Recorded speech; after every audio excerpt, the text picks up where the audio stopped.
Buenos días para todos. Se abre la audiencia de vista pública en el expediente formado por apelación directa de sentencia en el amparo promovido por Víctor Hugo Ma Villatoro en calidad de mandatario judicial con representación de Antonio Mario Valdés Soto, Marcos Diego Marvin Albertino Ramos López, Axel Danilo Ramos López, Baltasar Castañeda Diego, Ernesto Mateo Esteban, José Manuel Celso Reyes, Darwin Isaías López Pérez, Giovanni Mateo Andrés y Domingo Esteban Pedro, contra el Juzgado de Primera Instancia Penal, Narcoactividad y Delitos contra el Ambiente del Departamento de Huehuetenango.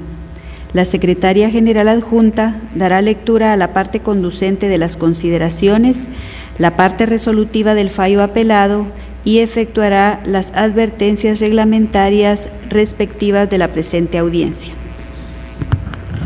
En la parte considerativa de la sentencia de 13 de agosto de 2014, emitida por la Sala Séptima de la Corte de Apelaciones del Ramo Penal, Narcoactividad y Delitos contra el Ambiente, constituida en Tribunal de Amparo que conoce esta Corte en apelación y respecto de la cual se pronunciarán quienes intervienen en la presente audiencia, se estableció.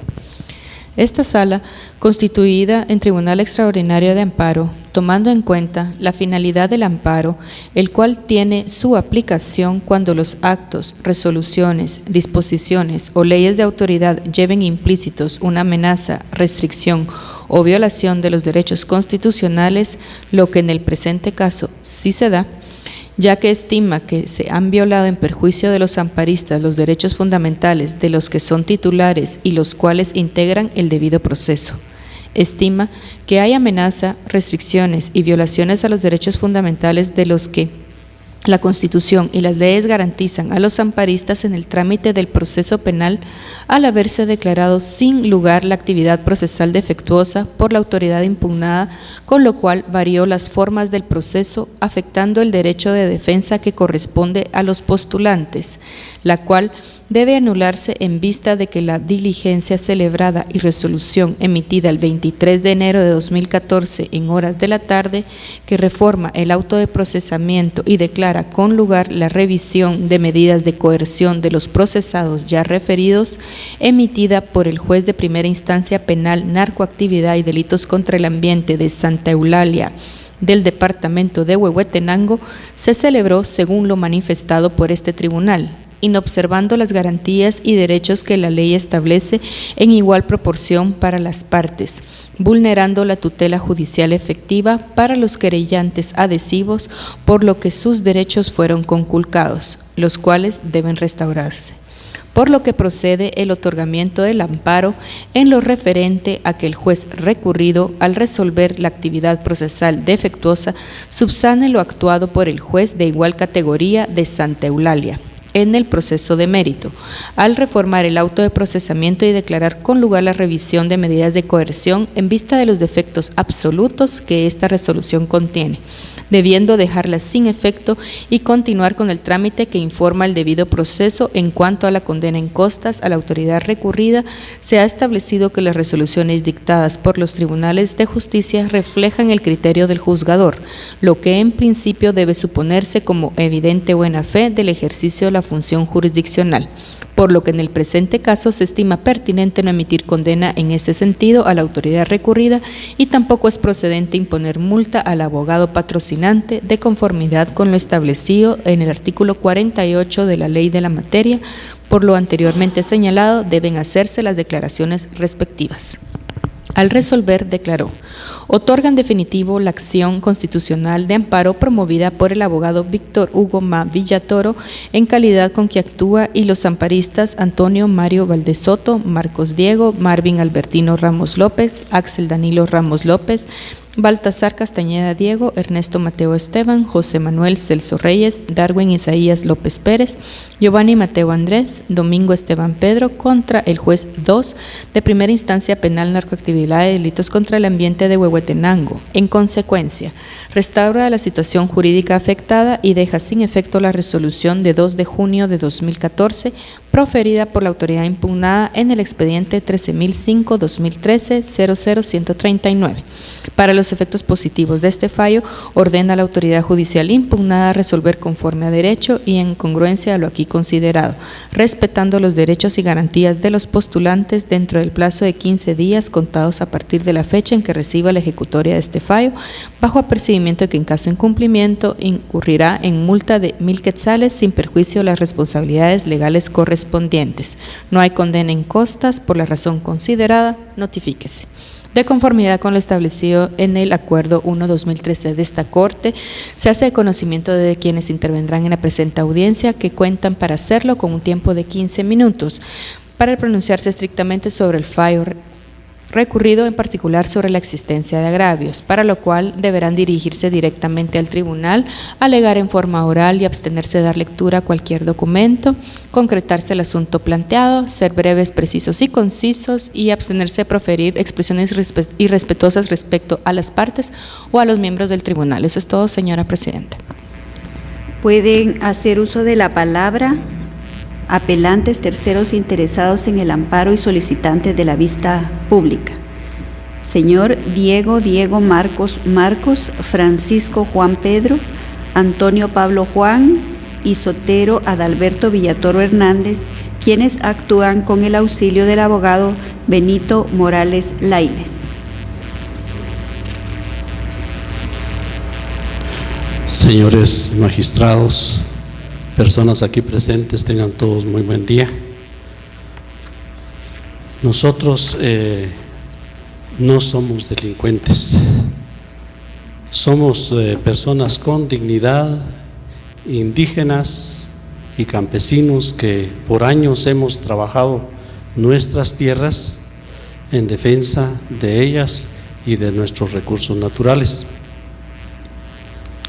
En los gobiernos de turno que han estado, ellos han dado concesiones a empresas nacionales, internacionales, violando la consulta a los pueblos y violando también acuerdos internacionales como son los del 169 de la OIT.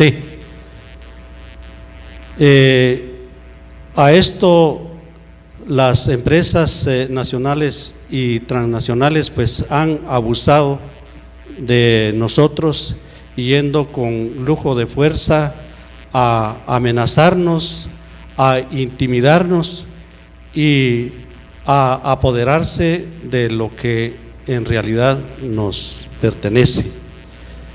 También sumándose a esto, pues ellos nos han intimidado, han encarcelado personas, han asesinado personas también, y a otros cuantos de nosotros pues han intentado también asesinarnos.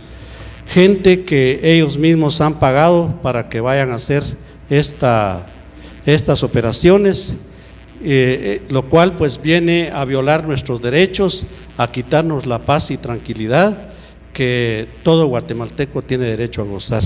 Por lo tanto, pedimos pues que se nos atienda, que se nos escuche, para poder así nosotros vivir en paz, ya que, como decía un presidente mexicano, el respeto al derecho ajeno es la paz, y nosotros es la paz a lo que tanto anhelamos. Gracias.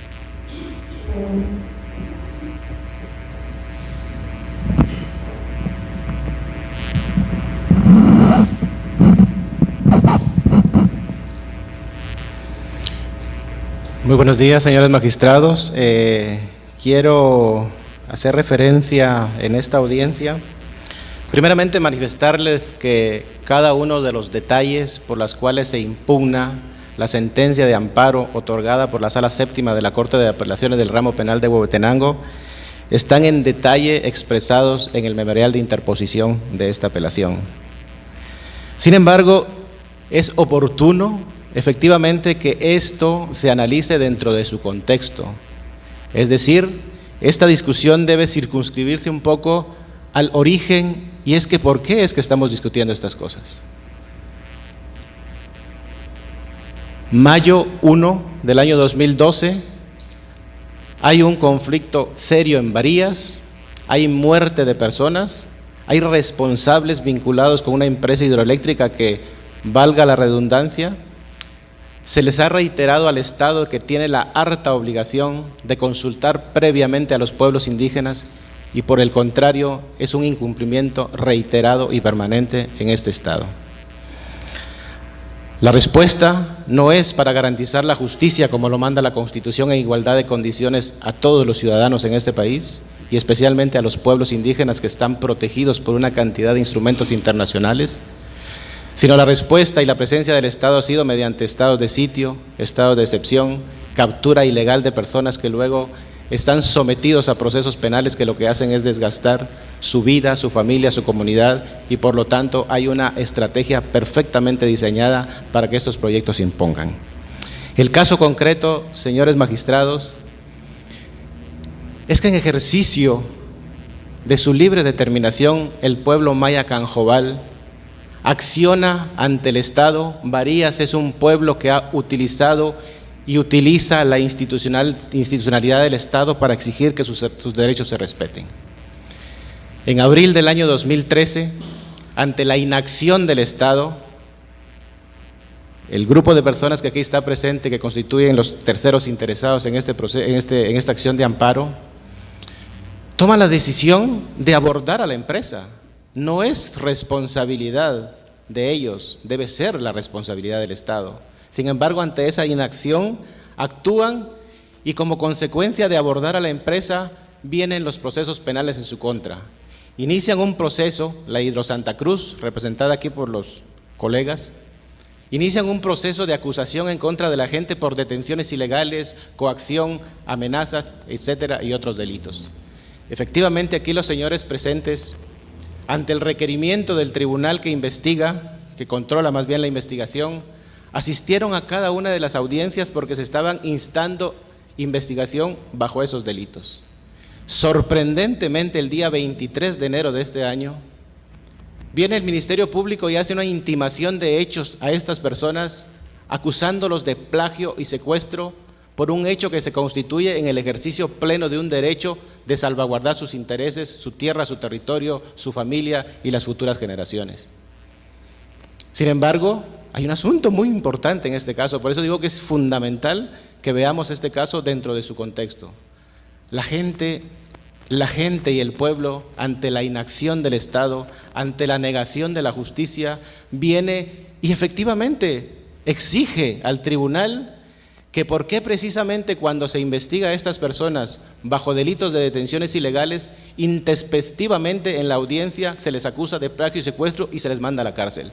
Ahí se materializa un caso concreto de que el interés de estas empresas es justamente que la gente vaya a la cárcel por delitos que no han cometido, en donde hay prohibición de este Estado de poderlos perseguir precisamente porque lo que están haciendo es ejercer un derecho.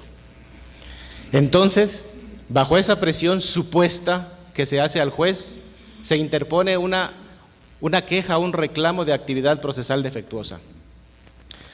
Una actividad procesal defectuosa que, de conformidad con el Código Procesal Penal, tiene un procedimiento. El día 23 de enero se dicta una audiencia en la que se liga a las personas aquí presentes por el delito de plagio secuestro.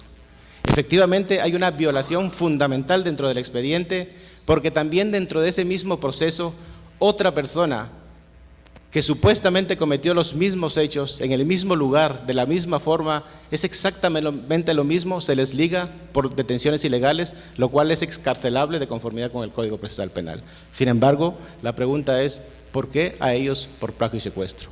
La gente lo entiende, todos lo entienden y reclaman hasta que logran, de conformidad con la misma ley, que establece que se puede proceder a la reforma del auto de procesamiento y que tiene un plazo, y dice que una vez estando firme un auto de procesamiento, la reforma puede pedirse en cualquier momento, puede ser de oficio o a instancia de parte. Efectivamente, horas después se hace esa revisión porque hay un descubrimiento de una violación fundamental a los señores aquí presentes y se reforma el auto de procesamiento. Eso es justamente el punto fundamental que los amparistas reclaman, de que adolece de defecto. Sin embargo, ese reclamo, ¿cuándo lo hacen? Lo hacen el día 31 de enero. Hablamos del 23 de enero y 31 de enero.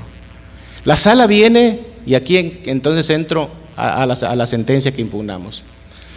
La sala viene y en violación clara de la reiterada jurisprudencia que ha sentado esta Corte, en donde ha dicho, y todos lo sabemos, el amparo no es una tercera instancia. El amparo no puede constituirse los tribunales de amparo no pueden constituirse en revisores de la jurisdicción ordinaria, no pueden inmiscuirse en ese tipo de análisis. Sin embargo, viene la sala, sorprendentemente viene y se mete al detalle.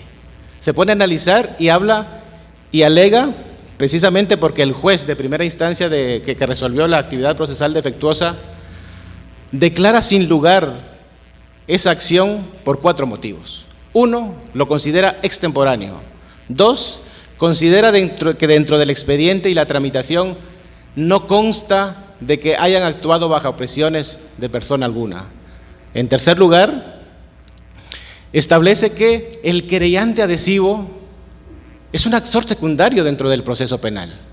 Si bien es cierto, hay procedimientos, hay derechos establecidos, sin embargo, el proceso penal está construido y llama a unos sujetos procesales fundamentales. El juez que tiene que decidir, la defensa que tiene que garantizar los derechos del imputado y el Ministerio Público que de alguna manera en representación del Estado debe acusar y salvaguardar los derechos de la víctima. Toda la normativa del querellante adhesivo está en términos de que podrá coadyuvar con el Ministerio Público, pero no es fundamental, es un secundario. Ellos alegan que no se les notificó. Lamentablemente, a mí me sorprende enormemente que la Sala de Apelaciones de Huehuetenango, estoy casi convencido de que no revisó los antecedentes del hecho concreto. Consta perfectamente que cuando se hizo la reforma del auto de procesamiento del día 23, unas horas después, lo cual es perfectamente legal, aunque obviamente los amparistas dicen que en este país, ¿de cuándo acá se puede reformar un auto de procesamiento el mismo día? ¿Y quién dijo que no? La ley es clara en establecer que el auto de procesamiento se puede reformar en cualquier momento, y ese es un plazo. Lo mismo ocurre, y por eso es la razón por la cual el juez de primera instancia, la autoridad impugnada, resuelve que es extemporáneo. ¿Por qué? Porque el reclamo de subsanación fue presentado el día 31 de enero, a pesar y haciendo las aclaraciones y las constataciones precisas de que la empresa hidroeléctrica se entera de esa supuesta actividad procesal que sufre que tiene un mal procedimiento. Se entera el mismo día en que ocurrió. Adjuntan en su apelación de que se enteraron por los medios de comunicación que habían reformado el auto de procesamiento. El juez de primera instancia de Santa Eulalia dejó constancia en el expediente de que se llamó al número telefónico que está registrado del abogado, que valga la aclaración, hay que decir que dentro de este proceso las supuestas víctimas en carne y hueso jamás han comparecido. Han nombrado desde el origen a un representante que es un empleado de la Hidro Santa Cruz. Ellos no están. Entonces, ¿dónde está la violación de la tutela judicial efectiva? No lo hay. El caso es entonces, señores magistrados, que viene la sala de apelaciones, la autoridad que se impugna en esta apelación, y establece de que la actividad procesal defectuosa no tiene plazo. Eso es absolutamente falso. El artículo 282 del Código Procesal Penal establece 2 formas para alegar procedimiento anómalo.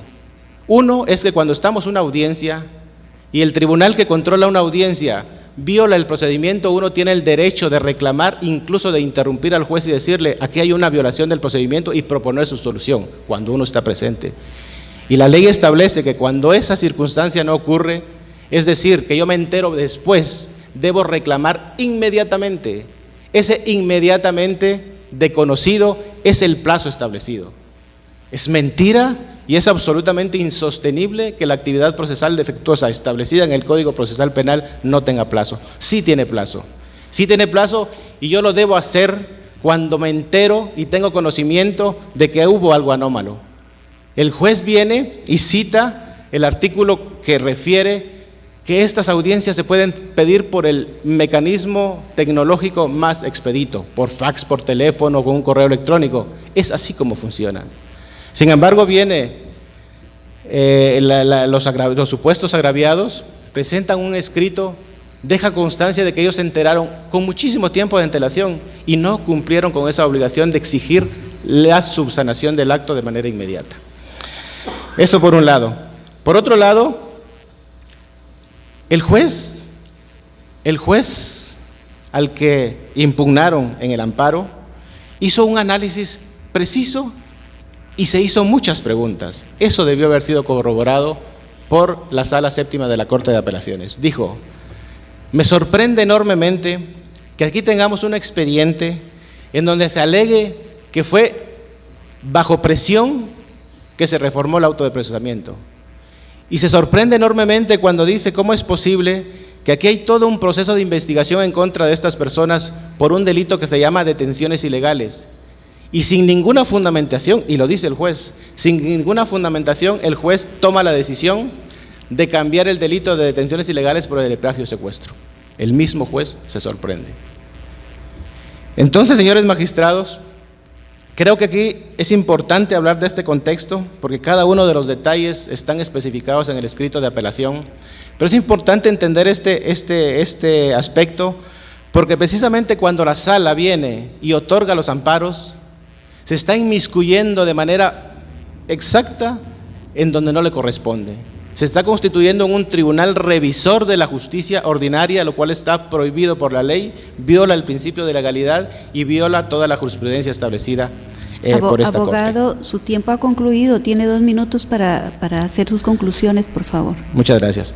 Entonces, señores magistrados, estamos aquí en aras de la justicia, esta justicia que en estos tiempos creo que circula por sus horas más bajas. Este es un caso concreto en donde la justicia es utilizada con unos fines económicos.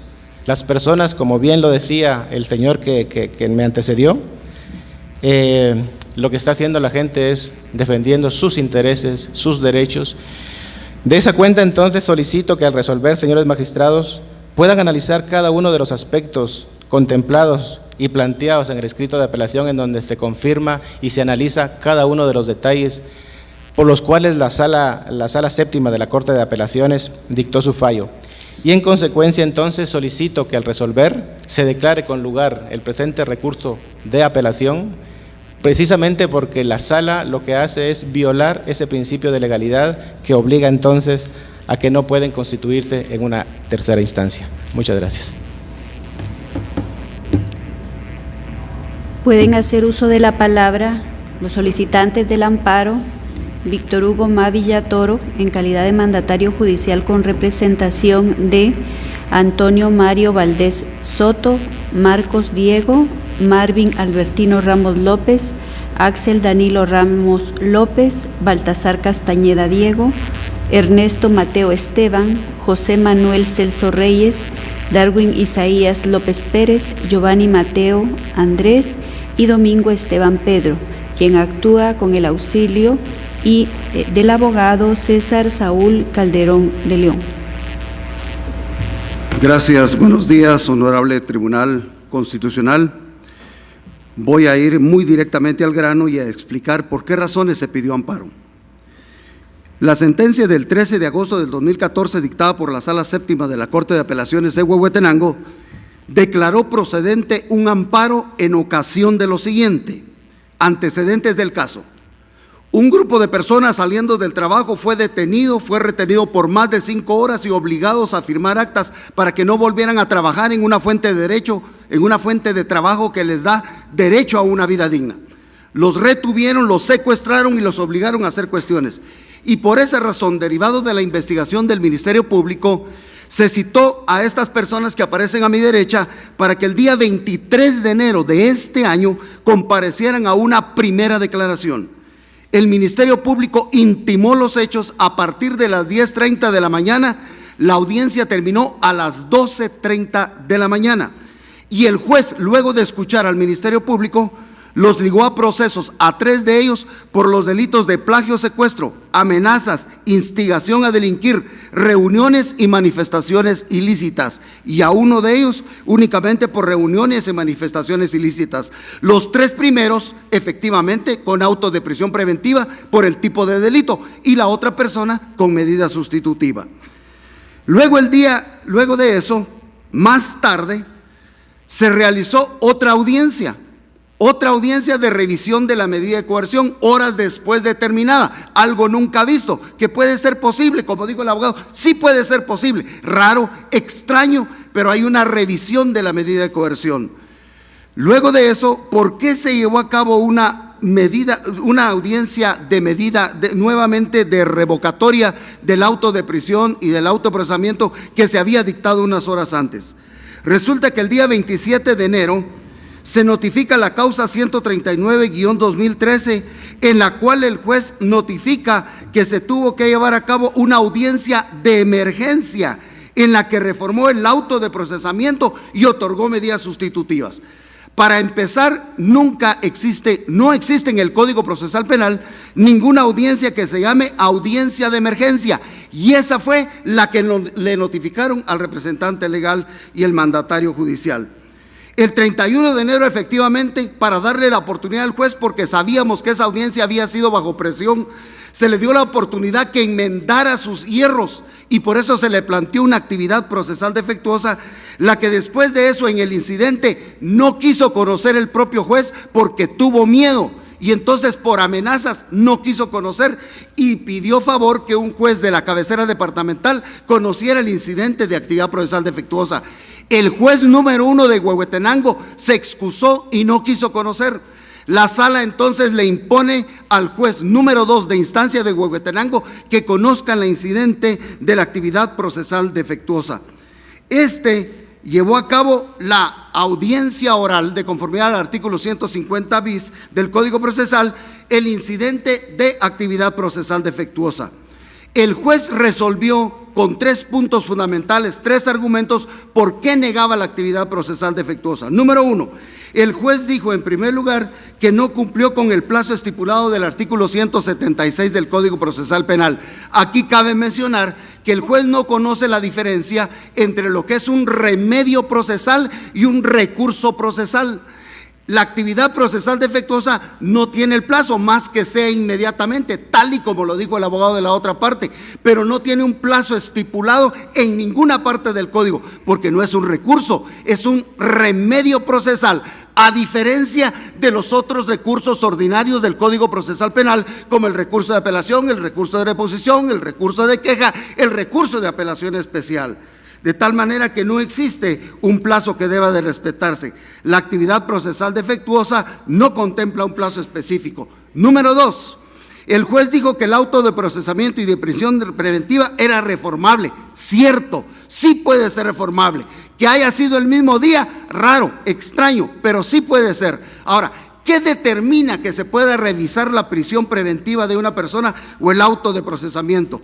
En primer lugar, para reformar, para hacer el examen, dice la ley, el examen se producirá en audiencia oral a la cual serán citadas todas las intervinientes. Eso dice la ley.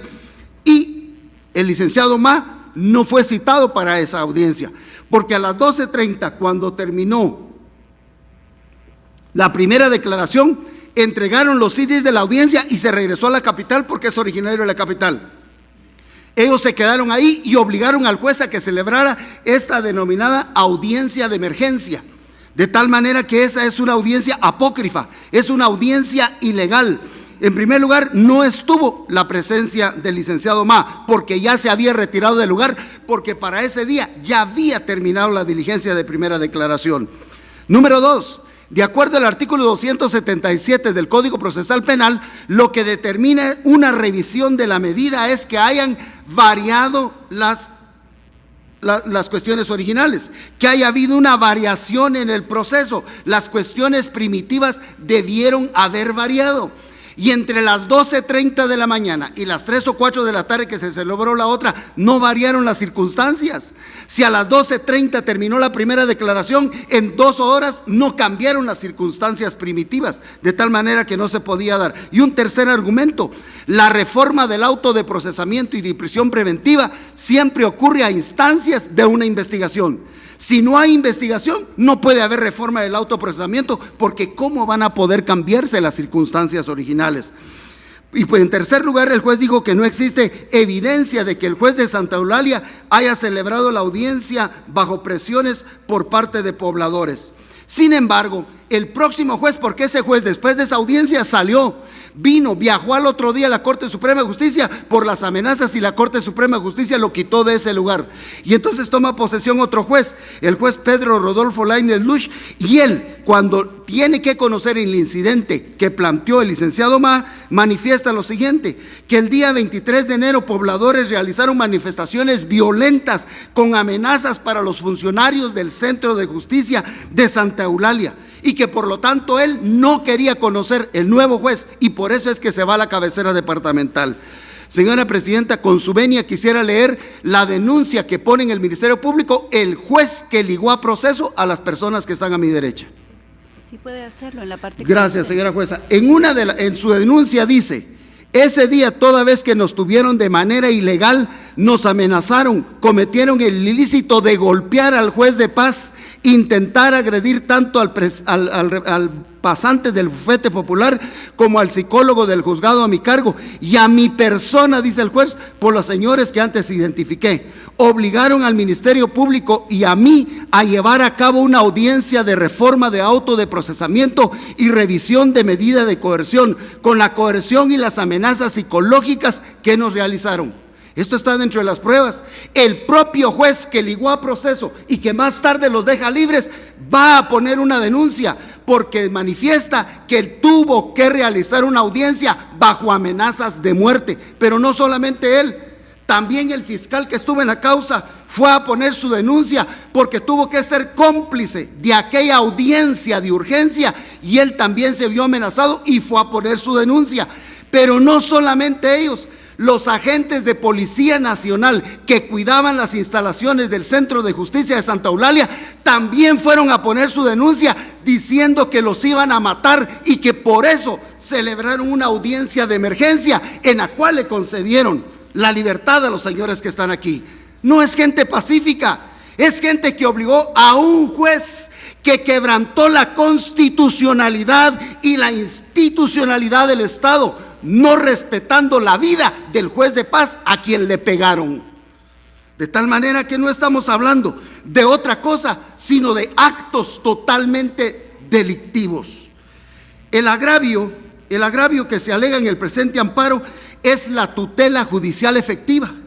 La tutela judicial efectiva que 10 víctimas que el licenciado Ma representa, quienes fueron secuestrados, fueron obligados a firmar actas y se quedaron sin trabajo porque esta gente pensó que así debía de ser. El agravio entonces es la tutela judicial efectiva que deben de tener estos 10 agraviados. Esta tutela judicial efectiva se refleja en el artículo 2, en el artículo 12, en el artículo 29 y en el artículo 203 de la Constitución Política de la República de Guatemala. Cuando entendemos que la tutela judicial efectiva es la garantía de acceder a los tribunales en condiciones de igualdad y de manera libre, de justicia, con el objeto de solicitar una reivindicación o una tutela cuando se cree tener un derecho.